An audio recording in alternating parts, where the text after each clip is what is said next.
Ganun dapat, mas. No? Dapat pumalag tayo. Eh, hindi naman sinanay ang mga yan. Eh, bakit tayo magpapakabog sa kanila? Tama ka, anak. May point ka talaga. Hindi nga naman sila sinanay, ba't tayo alis dito? Tita, sabihin na po kaya natin kay mama na dito kayo nakatira ni Lola. Ay nako, Ninita. Kahit hindi mo na sabihin sa mama mo na nandito kami, malamang alam niyo na yun. Dahil sinabi na ng mga minions niya. Ay nako, Ninita. Tama yung tita mo. Hindi mo na kailangan sabihin pa sa mama mo na nandito kami. Hanggat hindi kami pinapalis ng nanay mo, hindi kami alas dito kasama ang namin.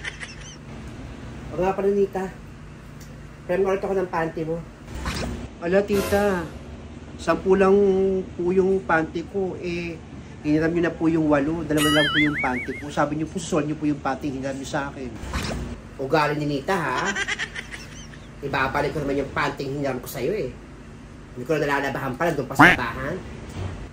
Pati ba naman panty, pagdadamot mo sa tita mo, Nita? Hindi naman po sa ganun, tita.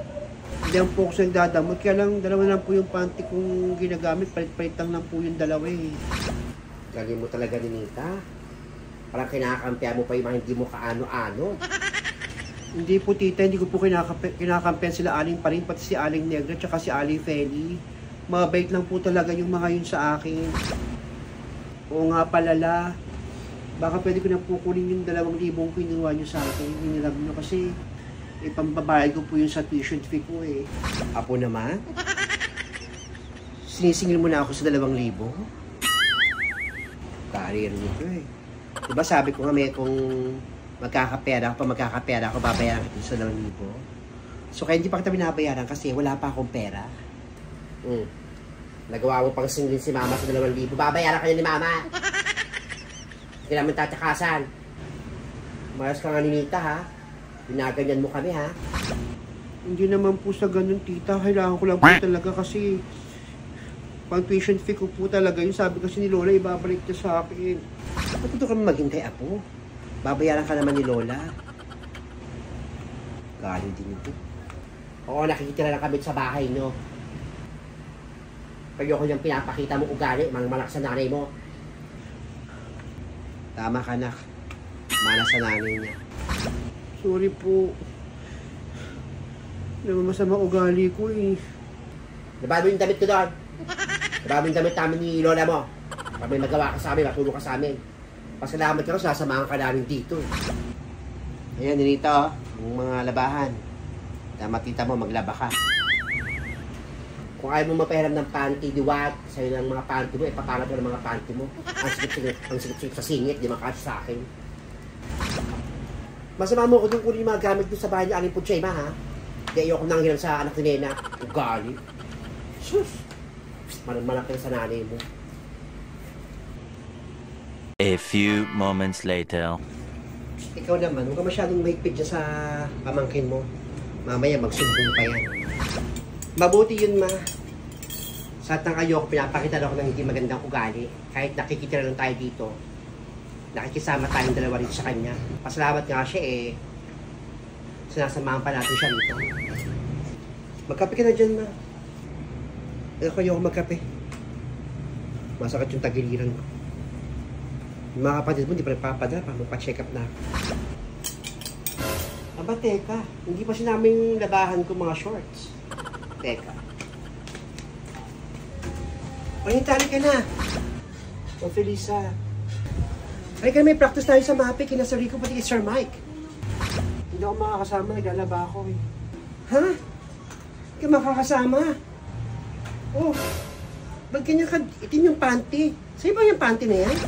Kinalola pati kila tita. Nakakadir naman yung tita mo gumamit ng panty. Nakakarimari. Lagyan na. Hindi ako makakasama. Una ka na lang. Ha? O sige. Ay, Nita. Nita. Ano? Ang dahil pang labahan mo, iniwan mo pa itong 2 shorts ko. Sorry po. Ha? Oh, labahan mo rin yan. Kawawa naman si Nita. Pasabihin ko to kay mama. Lahat ng labahan ko, labahan mo. Pupula labahan ko na lang po, tita. Ay, Nita. Kaya na, tumayo ka dyan. Damit nila yan, sila maglaban yan. Tumayo ka! Okay lang po, Tita Paring. Kayo ka naman po laban itong mga labahan nila eh. Hindi ka pinaglalaban ng nanay mo, tumayo ka dyan! O bakit, Paring? Nakikisali kayo sa buhay na may buhay. Ang kapag ka ng pagmumukhaan nyo, no? Damit nyo, palalaban nyo kay Ninita. Hindi na kayo nahiya. Matira na nga kayo, pati yung bata, inaapi nyo pa. Inuutusan ko lang yung pamangkin ko. Nang sa ganun, maging masipag siya sa buhay. Madiskarte siya. Kahit nga man lang paglalaba, hindi marunong. Hindi kasi tinuruan nila ng tama. Kapal lang mukha mo talaga, ha? May araw ka rin sasabi ko sa'yo. Araw ka. Kami dito, hanggat nandito kami ng nanay ko, tuturuan namin maging masipag yan si Ninita. Kahit damit namin o damit niya, dapat niyang labahan. Matuto siya sa buhay niya. Hindi habang buhay, nasa abroad yung nanay niya. Matuto siya.